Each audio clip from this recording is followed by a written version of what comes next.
Hello, this is Maritte Go, and you're watching Rise and Shine with FilAm Creative.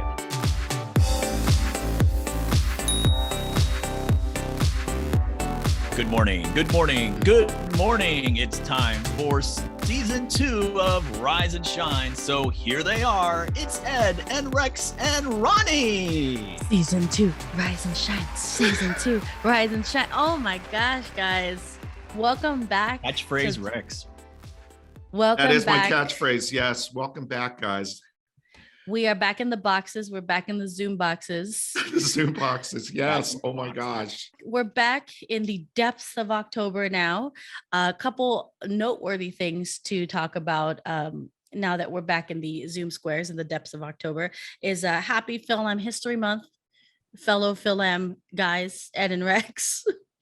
And to you, and to you. That is correct. Yes, that was this month of October was designated by the United States Congress, designating this month as Filipino American History Month, and it's been long overdue. Us as a people have been contributing to this country forever, and most people don't know that. Well, people will know that we were here back in the 1500s, so. We've been here for a very, very long time. And, us Filipinos, of course, I think they have a historical statue. We know it now as the first settlement over in Morro Bay, which is Central California at the time. And it was back in 1587, people. So we've been here for freaking 500-600 years, for goodness sake. And that was actually yesterday, the anniversary, because today is October 19th. That was actually yesterday, the 18th. So that's correct. Funny you should mention that, Rex. So. That is correct. And ever since, we as a people we've been proliferating all over the place, and we're everywhere in this country, contributing in all of the lifestyles, and including what we do in the arts and entertainment field. We're all over the place, man. So we are actually creating history, as we speak. And speaking of contemporary history, Ronnie, is there a special date coming up on the 24th? I believe it is. I don't remember. Is that? Ooh, special date, Filipino American history. I wonder what that is. FilAm's in Creative's history. I know what this day is. The October 24th is the 1-year birthday anniversary extravaganza of this very show you're watching right now, Rise and Shine with FilAm Creative. Absolutely. We need We can just add that. We have I think we've been on enough that we can just add the sounds in post. Sorry, Jeremiah. So 1 year ago on the 24th, the three of us woke up really early on a Saturday. Yes, Saturday morning. Thanks, Ed. Exactly. And why are you thanking me? But and we used to shoot this live, and yes. And then we realized that Jeremiah really needed to fix us up, so we're no longer live, but we're happy to be here anyway. And today, I believe, today is the 29th episode of Rise and Shine, and it's our season premiere week. Last week you saw our behind the scenes, our BTS, and this week we have our first guest. So this is history, guys. This is great. Doing the parallel with that, our first guest from season 1 was also from a favorite actor of stage and screen. That was John Briones. He was promoting the Netflix show Ratchet. And Great show. I remember it was live, and it was freaking early in the morning on Saturday. And there was a cameo appearance from his daughter, because everybody was eating breakfast that day. It was very. Yes, he ate cereal. Yes, he had a bowl. Yes. October 2020, we were still figuring a lot of things out in the world and in our world of Rise and Shine. And we found out that when you do interviews over Zoom, every once in a while, people are going to have to come off camera and eat, or stay on camera and eat, which I have done many times. Well, yeah, it was a morning show. So he was eating a bowl of cereal. I had coffee. I think, Ed, you had your mug of beverage of choice. Oh yeah, you mean this one here? Yeah. So yeah, I think the same mug. He hasn't washed it. And it was live. So I think that really Probably. set the tone for what we were going to do for the rest of the season and everything. So I'm just so happy that we were able to progress far and being able to, get the show to where it is right now and everything. So I'm very, very excited. Like I said, season 2, Rise and Shine. Oh my God, season 2. It's exciting because not only do we have Filipino American History Month, we have Rise and Shine's birthday. It's full on head first spooky season. That's right. For those of you who are fans of the holiday or of the general vibes that's happening, and I am beyond excited for today's guest, because not only is she just an incredibly talented director, and she's a friend of FilAm Creative. She's been on another one of our podcasts before. She's been on Voices. Yes. She was and on now the Women in Film panel, our first That's one. right. she was on the very first Women in Film panel. And who hosted that panel? Who moderated? You Yeah, mean- who did? You mean did who that? moderated the first ever Women in Film panel? Yeah, It was like moderated that? groundbreaking, Who did that? groundbreaking in a way that Wasn't it it- was the wasn't it first time I ever Veronica? did that. It was No, Veronica, right? It was not my sister Veronica. Okay. Absolutely not. She was back years ago when we did that panel. She was, I don't know, probably somewhere in the middle of Palm Springs trying to have her own adventure there. No, it was me. It was I was the vice president of FilAm Creative at Right. that time, and That's right.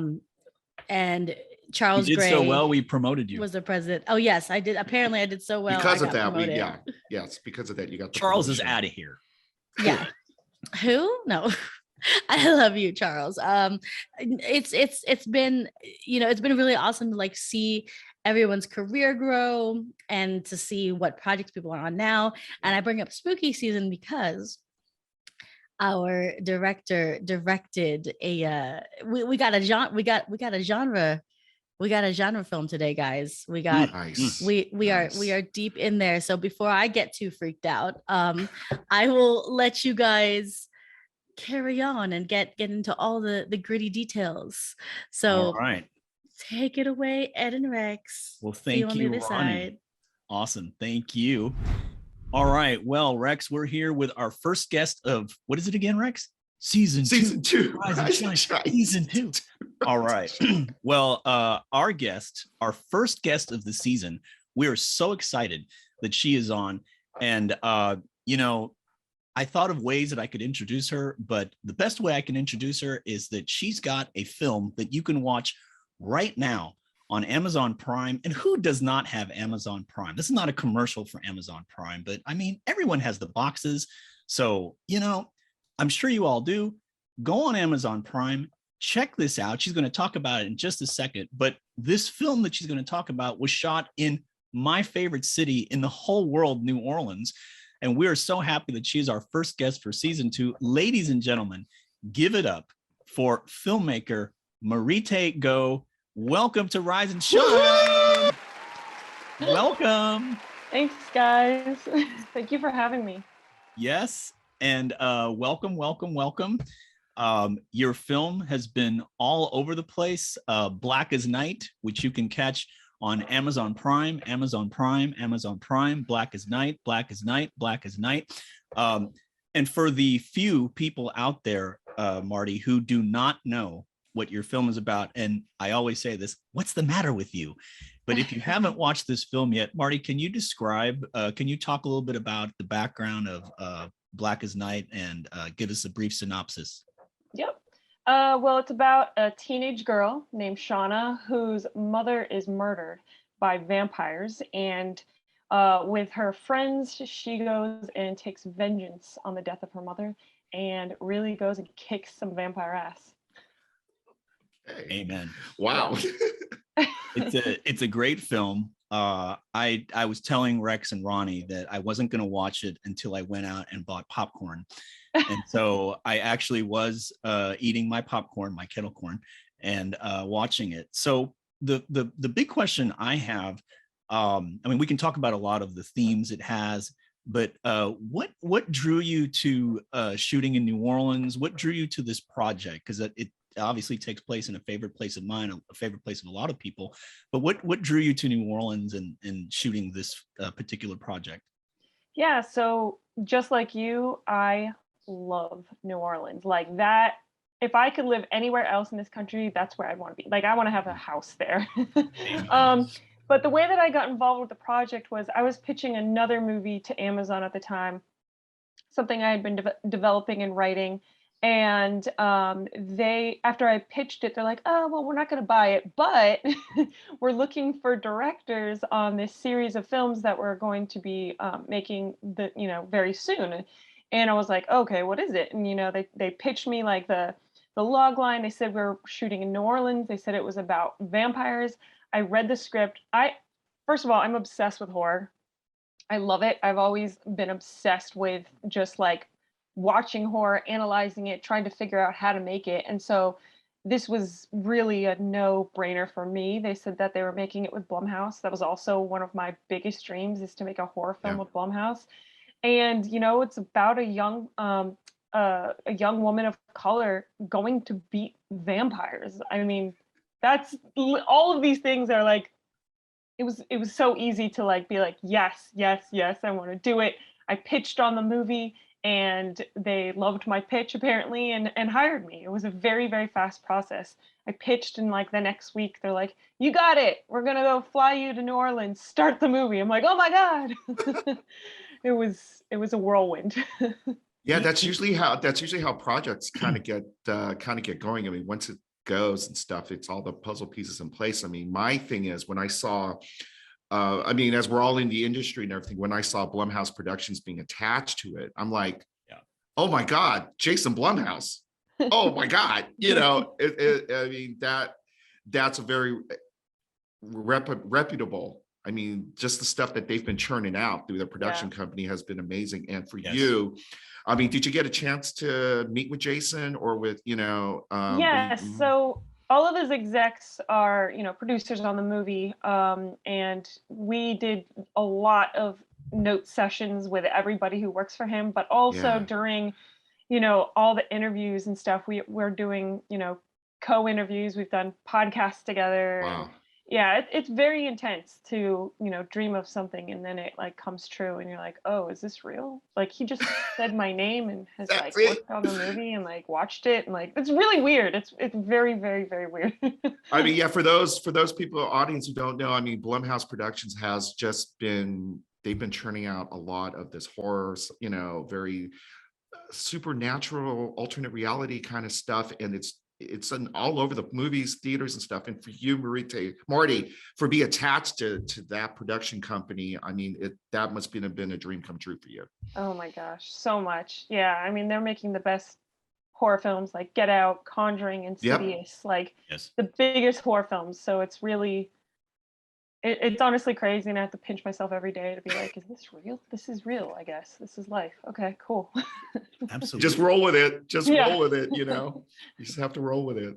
Now, going to the movie, one of the things that I just found so, was so timely is that, in the movie you reference these characters are still suffering from Hurricane Katrina, which took place several years prior, and you address that in the movie, and then for the movie to come out now, and we just had another hurricane come through and it really ravaged the city. So what was it like obviously you worked in New Orleans. How did the cast and crew, the crew maybe more in particular, what was that like addressing Hurricane Katrina, especially knowing you didn't know at the time what was coming up, but like what was that like, the atmosphere with regards to Hurricane Katrina? Well, all of the crew and most of the cast actually was from New Orleans, and doing kind of like the research and then also talking to each individual person about their experience. They're still suffering. A lot of people have lost their homes, and the damage and the trauma that has been inflicted because of that, it still lasts to this day, and it's very, very, very apparent. All of the neighbors, like when we were shooting that scene where she's sitting on the steps of her former home and she's speaking with her Yes. father. So our production designer took that, created the base of the house, because that's how it used to look like right after the hurricane, and all the neighbors came out and they're all staring at it and they're just like, "Oh my God, this is exactly what our neighborhood looked like, you know, and it really affected everybody because, you know, I don't know about you guys, but there's generational trauma Mm, when a natural disaster takes, you know, family out like that. You know, like even in the Philippines, my uncles right. were killed in like a monsoon, You're right. or sorry, a typhoon, and that event has affected my family and me to this day. So I could relate to the type of trauma it can inflict on people. So yeah, I thought it was really important to talk about, you know, the disparity between, you know, class and race in regards to that, because there was just it was a huge oppression of Black people in that not only does New Orleans have so much history with you know, slavery and the locations that we were shooting in, these mansions were used to be former plantations. So the history Mm, is ingrained in the architecture, in the buildings, in the right. people around us, and the effects of all of this. It it was so much more. The movie was so much more than just a horror film. You know, we were addressing like so many deep subjects that it's kind of hard to um, you know, easily discuss, you know. There's just Right. so much to it. I think just addressing that in itself, I mean, it was just, you're just trying to provide context Hmm. on the Yeah. current situation from a socio-economic, all these levels in that point of view and everything, just so that the characters themselves, they have the depth and they have that context, that backstory, Yep. you know, to address this and everything. I'm just so happy that you were able to do that and show that, just so that, you know, this is the reality. Yeah. This is what's happening right now. I mean, it's not some fantasized how it was back, you know, hundreds and hundreds of years ago, even though New Orleans has that rich, here we go, here's that word again, Ed, heritage, you know, of the city itself. But yeah, just showing what it is present day, modern day. Exactly. And, you know, I'm just happy that you were able to provide that context in your film and everything. Yeah. I mean, it really gave me an opportunity to explore a lot of deeper themes Hmm. because yes, I do love horror. Hmm. But the beautiful thing about horror is that it's created a channel to discuss more deeper, profound concepts that, you know, not only are you going to be completely entertained and scared, Hmm. but you'll walk away learning something, thinking deeper on subjects that you may not, you know, really think of in your daily life. And I think that's what sets what gives your film such a unique identity, is that you do address a lot of these things. I mean, I love the concept of the vampire supremacists. I was like, oh my gosh, like I mean, she really went deep here. But you know, and I mean, you know, because horror is such a genre that, you know, I mean, I've been to the theaters with friends who love the genre.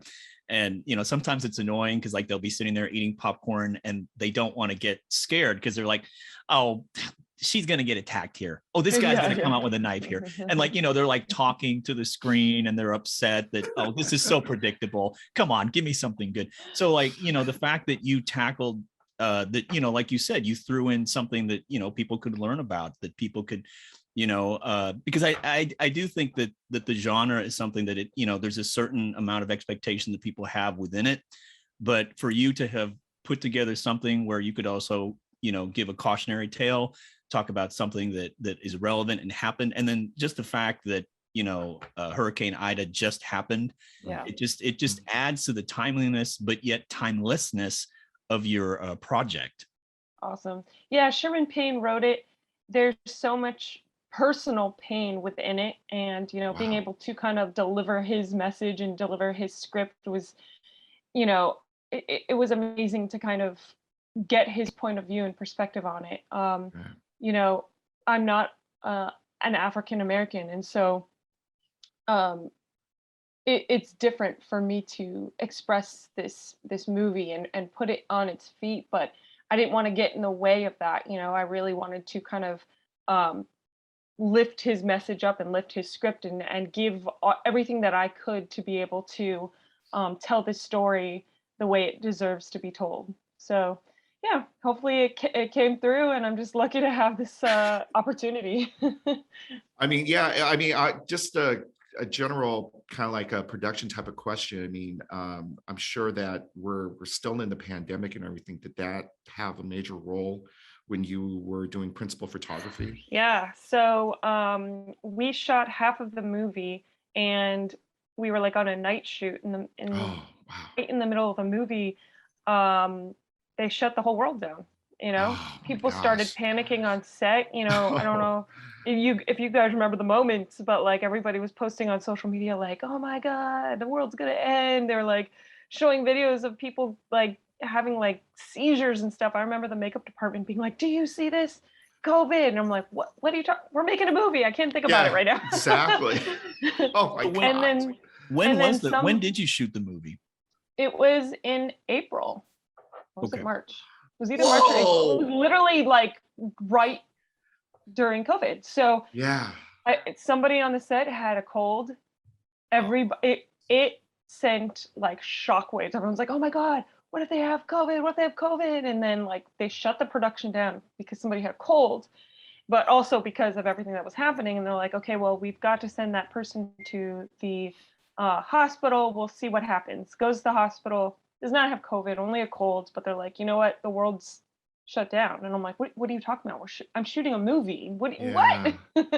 And then we took a 4-month break, and then came back. We were one of the first movies ever to start shooting during COVID. And so the restrictions were Whoa. insane. We could only have like an eighth of our crew, and everybody had to wear PPE and these giant like, masks, and like those clear masks.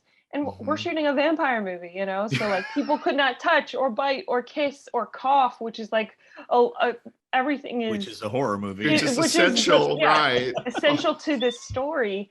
And so we would have to do like, okay, we're gonna do like a theater kiss. So like put your head here, and then we're gonna like go like this, like, Oh my and it had to be gosh. feet away. And we'd be our COVID compliance officer would be like, okay, ready? 3, 2, 1, don't breathe. All right.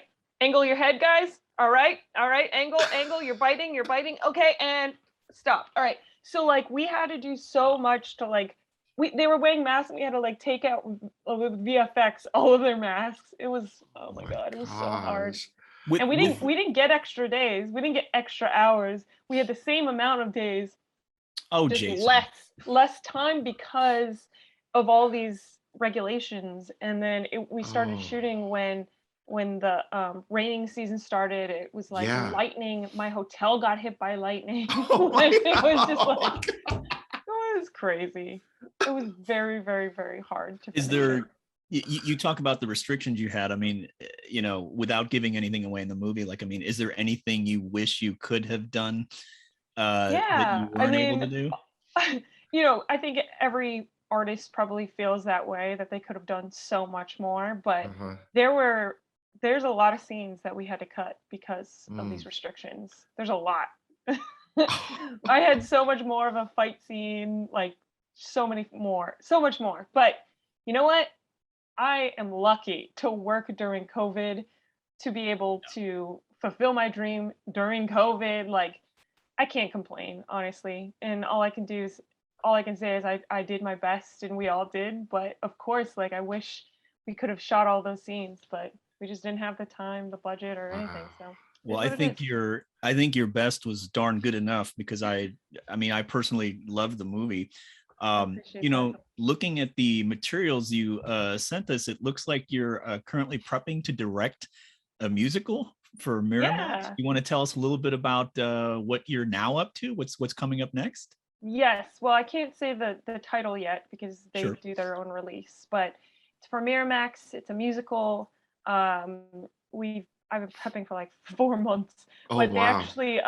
they actually pushed the production to the beginning of next year, Mm. which is great, because honestly, if we were shooting right now, I think the strike is about to happen. So Right. if That's my right. movie got like stopped in the middle again, oh my God, I don't know.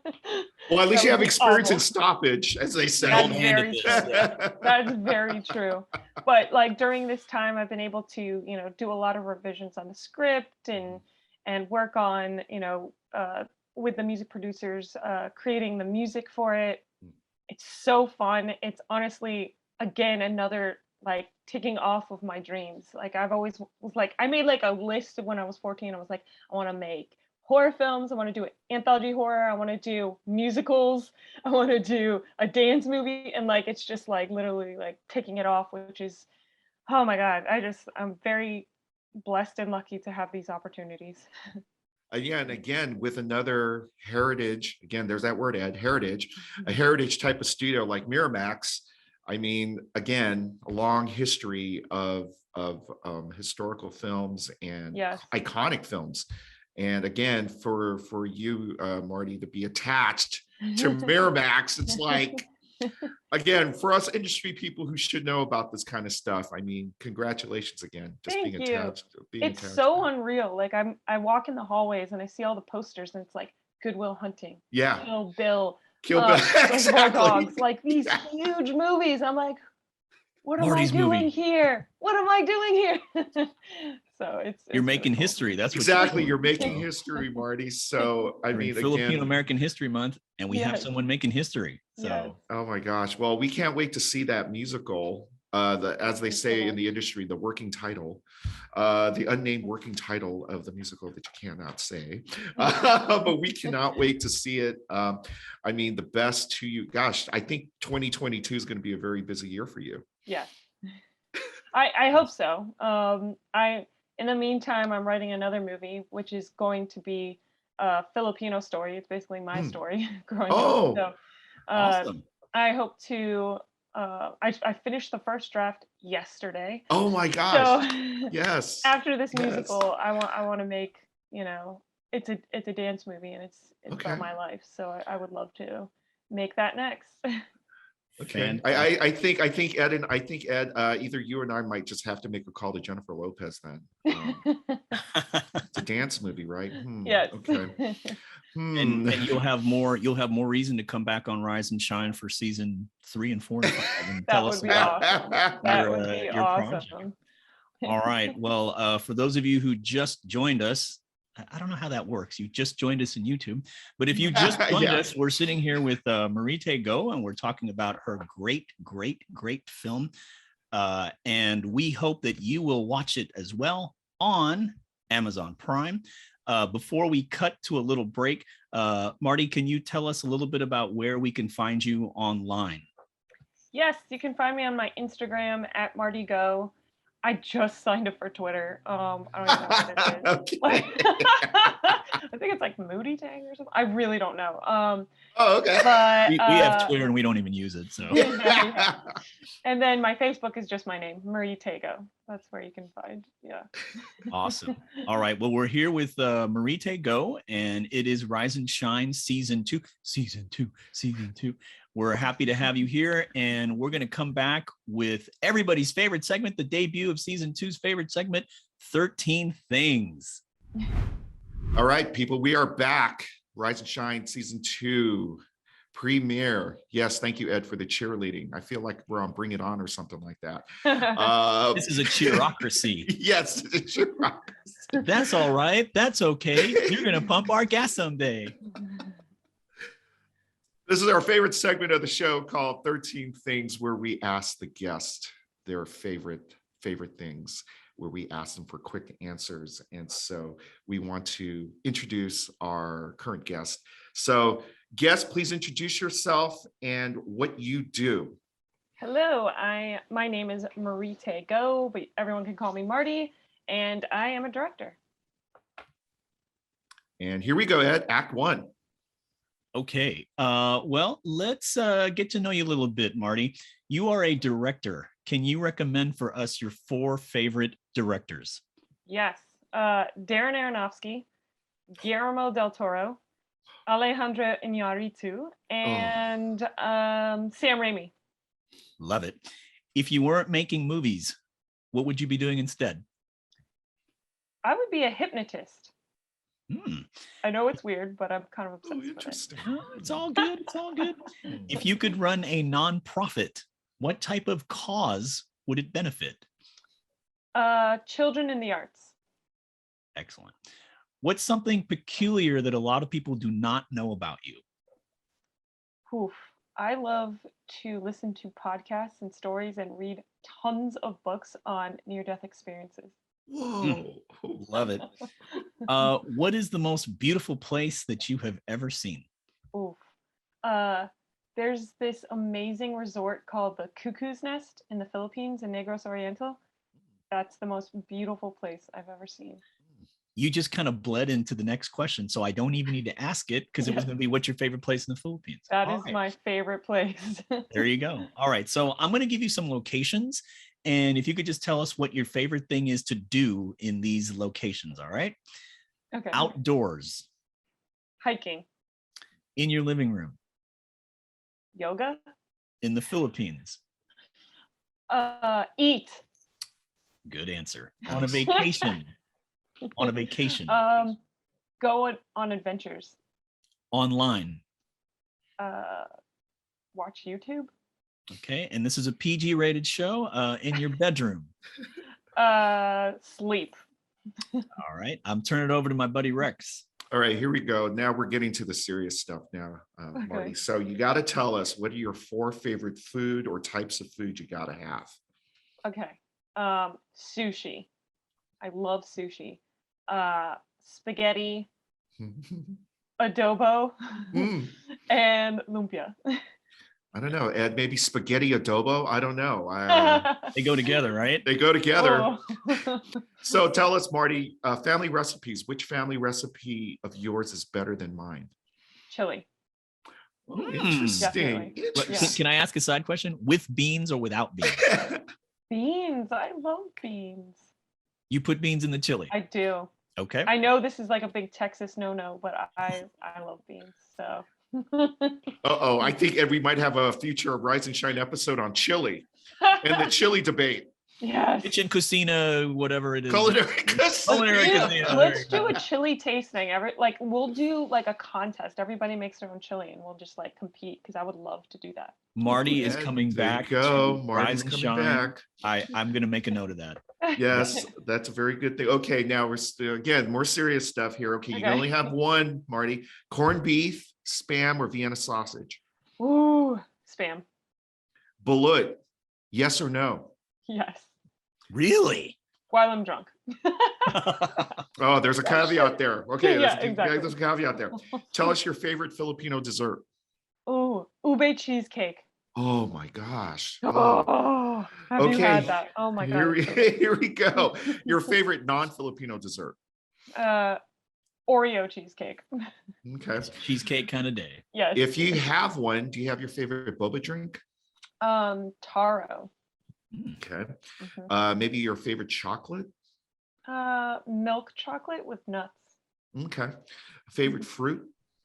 Pineapple. Okay.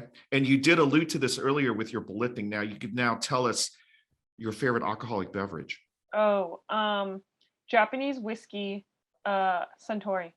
Oh, okay. Yeah. Loving this. Okay. Recommend one Filipino or FilAm book, movie, or TV show. Oh, Trece. Have you guys watched it yet? We have, actually, we covered Trece and its principles when it came out. And again, inspirational. It's so inspirational.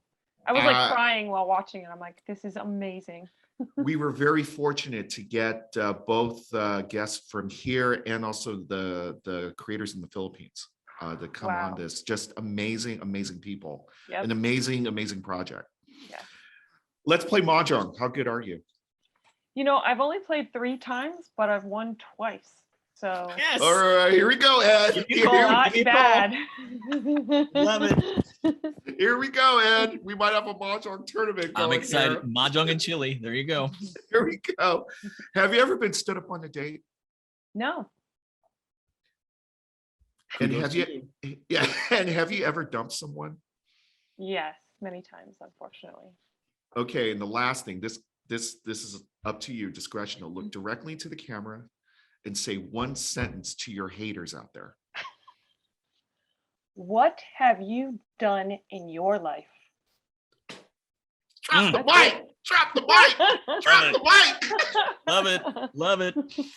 All right, here's the final question. Marty, you get to be the guest host for Rise and Shine with FilAm Creative.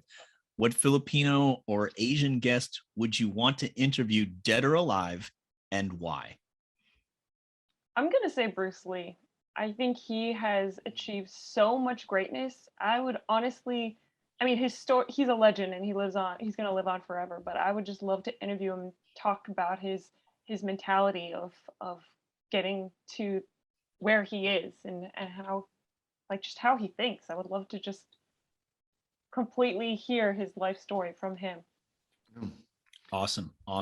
All right. Well, we are very grateful that you joined us for 13 Things, which, of course, the worst kept secret is it's not 13 things. It's about 30. But thank you so much for joining us. This is Maritte Go. You can catch her where again? Where's your social media connection? At Maritte Go. And then I don't know my Twitter. I'm so sorry. I feel like it's Moody Ting, but I'm not active at all. And then you can find my Facebook under my name, Maritte Go. Fabulous. All right. Well, we're going to come back after a very short break that Jeremiah is forcing us to do. So we'll see you on the other side of this promo. All right. Well, this has been a great way to kick off season premiere week, or as my buddy here says, season two premiere week. Thank you so much. We are so grateful. She's been part of our very first historic Women in Film panel.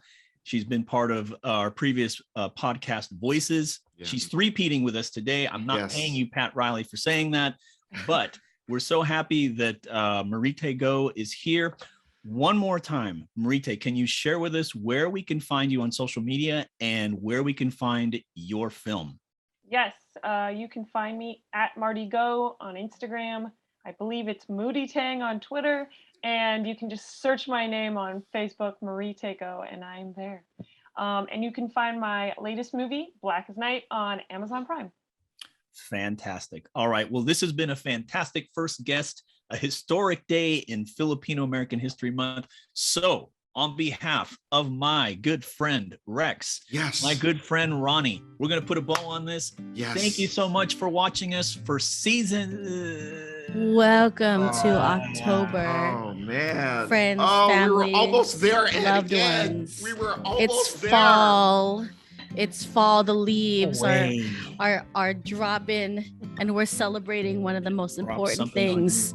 Two very important things this season. Does she think she's a stand-up comedian holding the mic like that? What is going on? You know what? Here? I broke my stand trying to mount it on top of a moving vehicle, Rex. So unless you guys want to step up your budget, I'm just gonna have to hold the microphone each and every time. Oh, what a pleasure! And guess what? I've been watching beatbox tutorials all night long, so don't tempt me.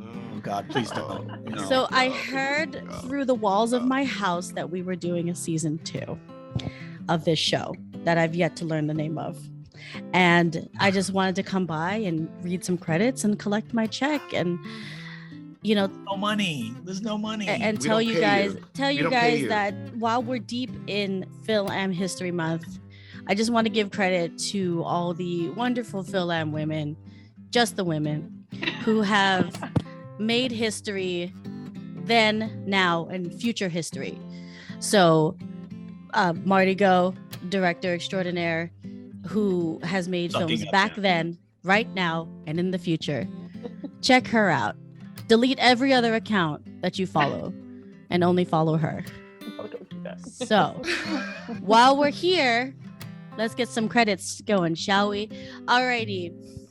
Rise and Shine with FilAm Creative was created, casted, hosted, produced, written, directed by, birthed by, conceptualized by, eaten by, regurgitated by Edward J. Malillan and Rex A. Sampaga. And the Rise and Shine co-star is me, Veronica, just me. Not my sister Ronnie, who has left the building because I locked her out of the apartment.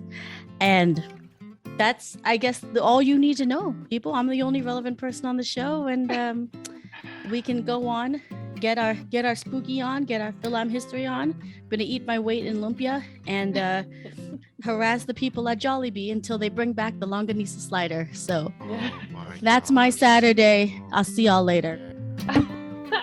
Rex, we got to get rid of her. Oh my gosh. No check to her, dude. No check.